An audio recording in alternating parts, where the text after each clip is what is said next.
Welcome to our channel. Today we how to verify Notion comments and mentions notifications, full guide step by step clearly.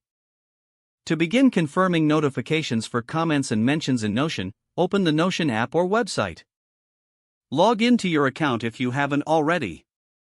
Navigate to the workspace where you want to verify notifications. In the top left corner, locate the Settings and Members option. Click on Settings.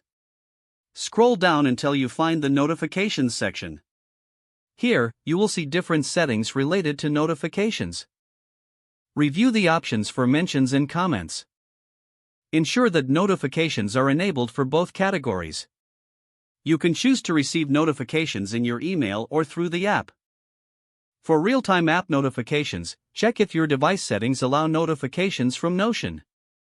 On a mobile device, go to your phone settings. Find the Apps section and select Notion.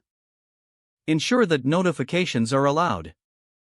On a desktop, check your browser's notification settings. Make sure that notifications are enabled for Notion's website. If you're using the mobile app, tap on your profile icon in the bottom left.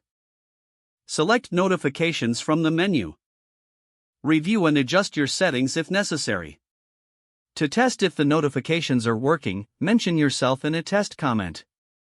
You can do this by tagging yourself with the @ symbol followed by your name. Check if you receive a notification through your selected channels. If you do not receive notifications, revisit the settings to ensure everything is configured correctly. Consider logging out and back into your account to refresh your settings. If the notifications still do not appear, consult the Notion Help Center for troubleshooting tips.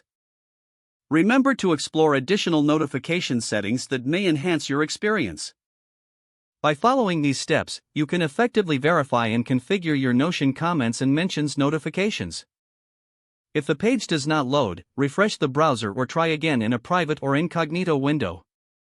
Make sure you are using the correct email address, then retype it carefully to avoid small typos. Don't forget to like this video and subscribe to our channel for more step-by-step tech guides.